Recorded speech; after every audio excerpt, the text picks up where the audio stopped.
What's going on, champs and champettes? Dude, I slept in last night, right? Before we even begin anything, before we talk about the topic of today's video, I slept in. Like, I accidentally let my phone die so no alarm woke me up or anything, and I had probably one of the best sleeps in a while, so I guess thanks to me for not sleeping beforehand for, a Fortnite update or anything. But with that said, in today's YouTube video, we'll be playing some Frost Survival, Zombie Slayer, just creative map action, while talking about Rainbow Royale, because a blog post came out this morning detailing everything you need to know about the whole entire event, including the Dreamer skin, which is a collaboration between Fortnite and DC. So firstly, Rainbow Royale began today. Now, I'm not sure if the battle bus actually got activated yet in game. I know that they kind of were like working on it and it's in the game files, but the only actual event flag that I've seen activated so far has been for the Jin Hoshino Soundwave Series concert, which recently returned for a few days, just to relive that concert experience. Which, for anyone curious, no, the emote was not updated, so you're not getting a Koi Dance emote, sadly. They also mentioned that Dreamer from DC is coming to Fortnite with a Dreamer Cup that takes place on the 6th of September.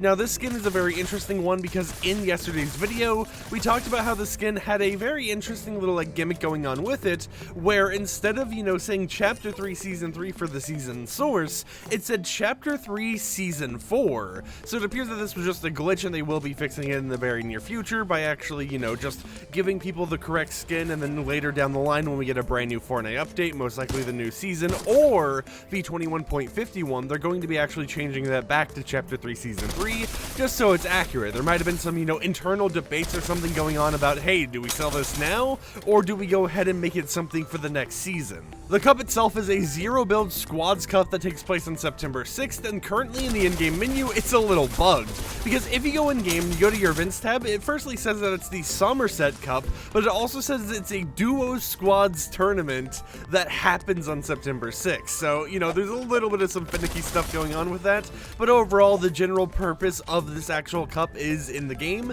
and for the pricing, it's just the skin. So for EU, it's the top 2,750 squads, for NA East, it's the top 1,400 squads, NA West is top 500, Brazil is top 500, Asia is top 500, Oceania is top 300, and then the Middle East is also top 300. So overall, a decent chunk of squads are going to be able to obtain the skin for free. However, they got to keep in mind that, it is a squads cup, so you have to find a whole entire group of people who want to play it with you.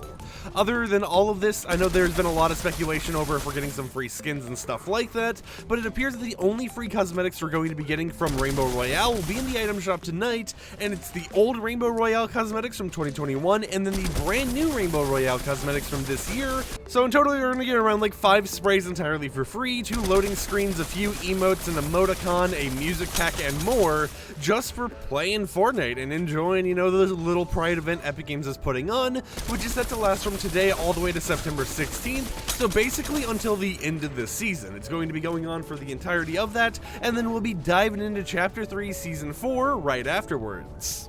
Now, in regards to the skin actually a part of this whole entire collaboration, the Maze skin, which believe it or not was a concept skin by someone named Gigi's Lab over on Twitter, or Gigi's Lab, I might have butchered that a little bit. I'm not aware if this is going to be a free skin, if it's going to be a paid skin, but it wasn't listed in the list of free cosmetics you'll be able to get for Rainbow Royale, so I would say if you want this cosmetic, you want the Maze skin, just be prepared to spend some money on it, because it appears that Epic Games is planning to sell it instead of, just having it there as a free little goodie for people to play Fortnite and enjoy with. It's just going to be one of those things where Epic Games like, yeah, you got some free cosmetics, but if you want this specific skin, you're going to have to pay for it, because this is not Christmas time and you're not getting your third Frozen Pilly skin. Other than that, however, the only major change Epic Games recently did with Rainbow Royale is they changed the Icon Series radio to be the Rainbow Radio. This will feature people like Janelle, Lil Nas X, Todrick, King Princess, Kim Petras, Lady Gaga, and more LGBTQIA+ artists out there. So, they've decided to change the radio up a bit just to have it with these specific artists who are known to be in the LGBTQIA+ community. Overall, though, it's a pretty decent event. It's pretty nice to see, and I'm honestly, fine with it. I know on Twitter there's been some people complaining, people being rude to other people about the event, but I'm just gonna be honest here. If you don't like this type of event, if you don't like the thing that it's celebrating, just kind of ignore it. I know some people aren't going to be able to ignore it because it's like it's in the item shop and stuff, but I don't really see an issue with that at all. It's just like, you know, a mini extra thing, and if anything, just be like, okay, you know, I get some free goodies for it, right? Just be a good person about it. Don't hate on everyone just because they're celebrating this little event Epic Games is putting on for the purpose of, you know, allowing stuff to be celebrated, you know? Now, other than this does put those Tom Henderson leaks in a very interesting spot, because Tom Henderson had said a few statements over on Twitter. They said the Assassin's Creed cosmetics would be returning to the item shop tonight. They said that Starfire will be releasing on September 2nd. They said that this actual Rainbow Royale event would be starting on September 7th, when it starts today. And they also have mentioned, Jesus, that is loud. Hopefully, you know what, let me turn down the game volume real quick for you guys, just so it's maybe not as loud for you. But yeah, Tom Henderson had also stated that we would be seeing the Dreamer skin releasing on the 16th, or was it the 10th? I think it was either 10th or 16th. And now we're seeing all this stuff kind of like crumble, because we still haven't seen Assassin's Creed in the item shop. We still haven't seen anything going on behind the scenes regarding, you know, if they decided just to move the date forwards for Rainbow Royale, just to prove Tom Henderson wrong or anything like that. So we really just kind of got to wait and see what's going on here and see if the Starfire skin is even encrypted. And even with that, if the Starfire skin gets decrypted, right, and that one was accurate, it still puts Tom in an interesting spot, because that means Xputer, the source they shared, had proper information, but Tom didn't, at least from what we've publicly seen on Twitter. So it just is an interesting situation. You know, I'm hoping they're accurate, because, you know, I would love to see what collab skins are coming to the game, because let's face it, you guys know I love the Yakuza franchise, and I made a whole entire video before being like, Copium, I'm a Yakuza in Fortnite, it's coming, boys, and then it didn't happen. So, you know, I'm hoping that maybe they're right, and maybe there's Yakuza news inside of there, but I should probably just be prepared for the worst, because I feel that Yakuza is a game that we won't see collab with Fortnite, at least for a very long time. Now, the whole entire reason I say that is because if you aren't kept up with the Yakuza community, or I guess just what the developers have stated on Twitter, because, yeah, I'm really into the game and stuff, they said that Kiryu, one of the people from the Yakuza game franchise, you know, the ones before Like a Dragon, is someone who they feel doesn't belong in a fighting game, because they don't believe that Kiryu would, you know, shoot or hit women. And, you know, it makes sense. They want to protect the identity of one of their characters in their game, so they don't want to put him in a fighting game where it's kind of like inaccurate. Now, they did put him in Rainbow Six Siege, but they also made it more of the cosplay version, where it's not exactly Kiryu, it's just someone dressed up like Kiryu. So it's going to be interesting to see if maybe, you know, something goes along the lines, Fortnite can make some wonders happen, and potentially we could get one of my favorite game franchises to collab with Fortnite. You know, I'm just saying, you don't even have to do Kiryu, you can do like Majima and stuff. I don't know, I'm a big nerd for the Yakuza franchise, and I really just want to see that game collaborate with Fortnite. So I'm hoping we get some insider news or something down the line that, you know, leads to this magical world of a dream collaboration for FireMonkey. Also, I've been seeing some good feedback about the new style I've been doing for this YouTube like video. You notice the live commentary talking about stuff, you know, edit out certain parts to fill the dead air or whatever.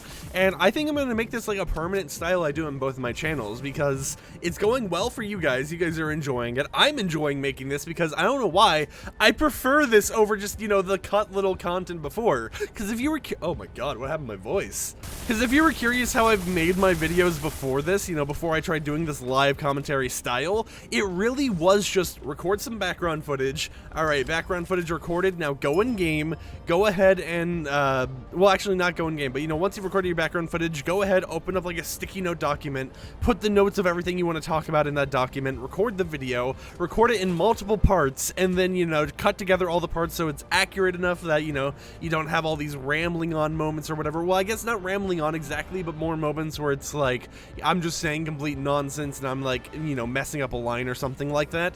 And then once you've recorded all that, throw in the editing, you know, slice it up, go through slicing, and just go through all of that chaos. Whereas with live commentary, it's kind of like, yeah, you're gonna expect some little rambles here and there. You're gonna expect some of that oddity and stuff and that non-scripted glory. So I kind of prefer it, because I don't know, it's a nicer style. Now, regarding the whole entire showcase video thing, I might be trying to find a way to, you know, work on getting normal locker showcases working again, but I honestly don't know if that will ever come to fruition. I don't know if that's a thing we'll ever be doing going on this YouTube channel ever again.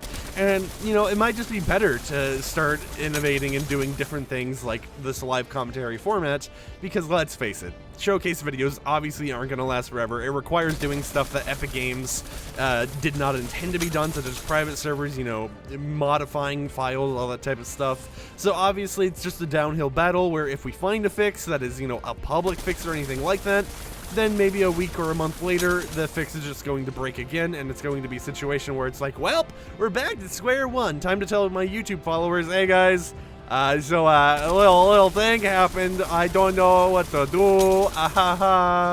Pointing fingers together. Oh, I'm about to die. Oh god. Okay. But it's like, yeah, I don't know what to do. So I think I'm just going to try going forwards with this content style and try growing an audience based off of it this way. Now, I do know it makes videos a lot longer because I like rambling on about stuff. I think you guys have noticed. Once I started doing this format, videos started being 10+ minutes long. But at the same time, you know, I'm going to try, you know, later on the line when I don't have as much to say, try making videos, you know, more closer to like the shorter 8-minute area or whatever. But at the same point, if you want just to hear the Fortnite news and you don't care about my like rambles or whatever, my Twitter account exists. You don't need Twitter to actually read all this stuff on there. Just go to twitter.com/FireMonkey and boom, you're good. So I felt, you know what, this is a place for my personality now, and not so much just the Fortnite news. Now, of course, the Fortnite news are going to be what gets me the views. So obviously, talking about Fortnite news and stuff like that is going to be where this channel, you know, exists. While my commentary channel is talking about literally anything I want. But yeah, you know, I thought I would just ramble on about all of that. I don't know if we really have much else to do here. I mean, we're just killing some zombies, going around in hordes and stuff. Maybe I'll get level 20 finally. I've already done the challenges for Player Way, as you can see right here, Player Way. I've done all of them except these 3. So maybe, you know, this is going to be fixed and we'll be able to actually get level 20, get that challenge done before I end up getting mauled by zombies. But with that said, hope you champs and champettes have a wonderful rest of your day. My name's FireMonkey, and I'll see you guys next time. Peace out.